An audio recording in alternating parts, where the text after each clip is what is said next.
Hello everyone, आज है 18 सितंबर और आज इस वीडियो में हम बात करने जा रहे हैं ब्राइटकॉम ग्रुप के बारे में। 18 रुपये का शेयर है। पिछले 2-3 दिनों से, पिछले 4-5 दिन से कह लो, लगातार यहाँ पर 5% की तेज़ी देखने को मिल रही है। उससे पहले लगातार ये गिर रहा था, 24 रुपये से गिर कर ये आ गया था 13 रुपये पर, और हर रोज़ 5% की लोअर सर्किट लग रही थी। और अभी एकदम से घूम रहा है और एकदम से वापस 5% की अपर सर्किट। पहले लोग खरीदने को तैयार नहीं थे, अब लोग बेचने को तैयार नहीं है। और देखो, काफ़ी बड़े कांड हो रखे हैं इस कंपनी में, बातचीत करेंगे उसके बारे में। लेकिन उससे पहले अगर आपने अभी तक चैनल को सब्सक्राइब नहीं किया है तो प्लीज़ अभी इसे सब्सक्राइब कर लीजिए, क्योंकि आगे भी बहुत सारे वीडियोस हैं जो आपको काफ़ी ज़्यादा हेल्प करेंगे। तो ब्राइटकॉम ग्रुप का जो शेयर है ये 18 रुपये 35 पैसे का है। एक महीने में अभी भी 24% का डिक्लाइन है, और एक साल की अगर हम बात करें तो 50% का डिक्लाइन है। और देखिए, लगातार बड़े करेक्शन हमने तब यहाँ पर देखे जब इसके पीछे सेबी पड़ी हुई थी। सेबी जब इसके पीछे लगी थी तो 18 से शेयर गिर के 9 पर आ गया। लेकिन बाद में सरप्राइजिंगली एकदम से इसने मूव दिखाना शुरू किया विदाउट एनी रीज़न, और ये 9 रुपये से 35 रुपये पर चला गया। तो भैया बहुत बड़ी रफ्तार थी। उसके बाद डिक्लाइन शुरू हुआ, और जब सेबी के साथ साथ ईडी भी पीछे पड़ी, और ईडी ने कंपनी के जो ऑफिसेस है, प्रेमाइसिस है, वहाँ पर छापे मारना शुरू किए। जब ईडी ने कंपनी के जो एमडी है और इसके अलावा सीएफओ है, उनके घरों पर भी जब छापे मारने शुरू किए और वाकई में पाया कि भैया घोटाले तो हुए हैं यहाँ पर, तब शेयर गिरना शुरू हुआ। और इतना ही नहीं, यहाँ पर जो बाकी के जो बड़े इन्वेस्टर थे, जिनमें से एक शंकर शर्मा भी है, इसके अलावा और 21 इन्वेस्टर थे, उनको भैया ट्रेड करने से बैन कर दिया इस कंपनी में पर्टिकुलरली। तो गिरता गया, अब वापस से तेज़ी दिखाने की कोशिश कर ज़रूर रहा है। यहाँ पर अगर हम बात करने जाए तो टॉप ऑफिशियल थे उनको भैया इन्होंने बैन किया सबसे पहले सेबी ने। इसके अलावा सेबी ने जो शंकर शर्मा को भी यहाँ पर ट्रेड करने से बैन कर दिया इस कंपनी में यहाँ पर पर्टिकुलरली। तो देखा जाए तो दिक्कतें थी यहाँ पर।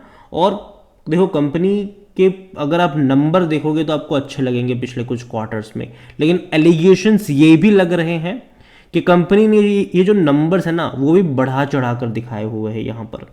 तो हालांकि ये सब कुछ अभी तो जांच का विषय है, क्या आउटकम निकल कर आता है ये अभी से कहना जल्दबाजी होगी। लेकिन एक अपडेट है जो थोड़ा बहुत इन सबको आश्वस्त करती नजर आ रही है, और वो अपडेट ये है कि लीडरशिप में चेंज।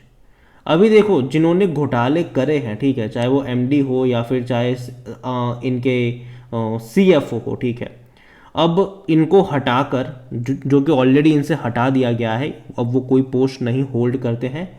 अगर कोई नए लोगों को लेकर आती है तो डेफिनेटली चीज़ें यहाँ पर बच सकती है, बेहतर हो सकती है। ये एक चीज़ है जो अभी इसको बचा रही है इस कंपनी को।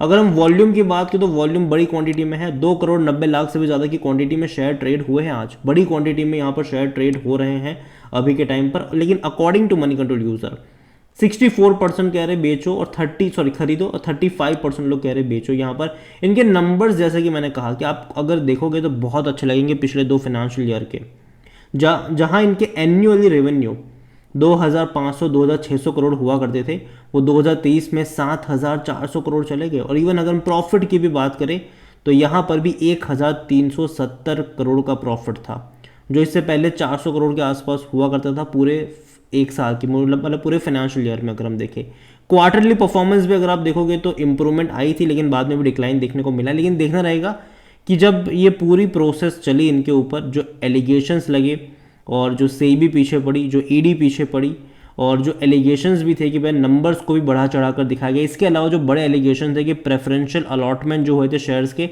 वहाँ पर भी गड़बड़ी करी गई है। तो ये देखना होगा कि जब इतने एलिगेशन के बाद जब अब सितंबर क्वार्टर के नंबर कंपनी रिप्रेजेंट करेगी तो वो कैसे नंबर दिखाएगी।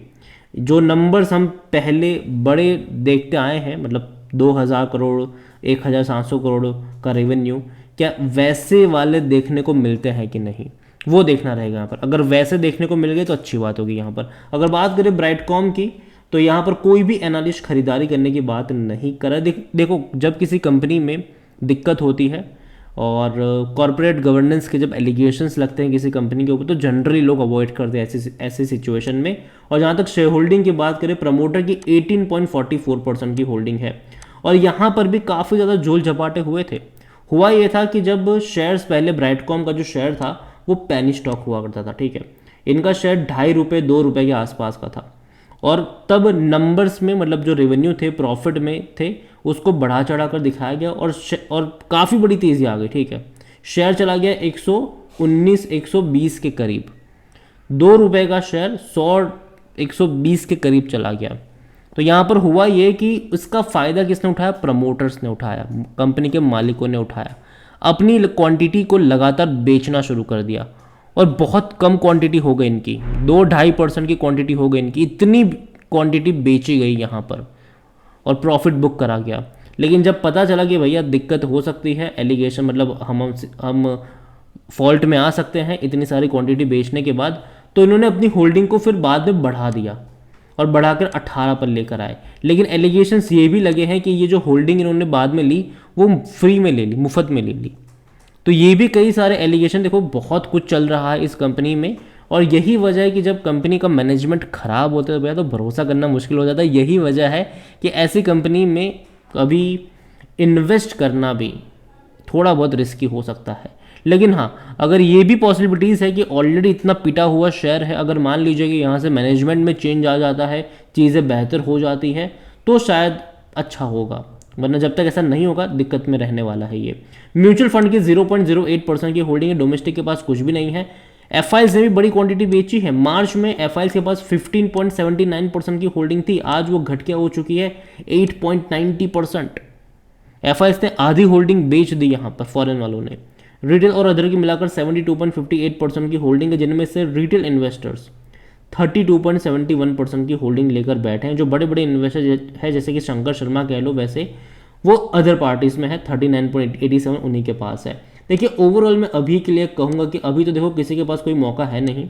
ठीक है, या तो खुलते ही 5% का लोअर सर्किट लग रहा है, या तो खुलते ही 5% का अपर सर्किट लग रहा है।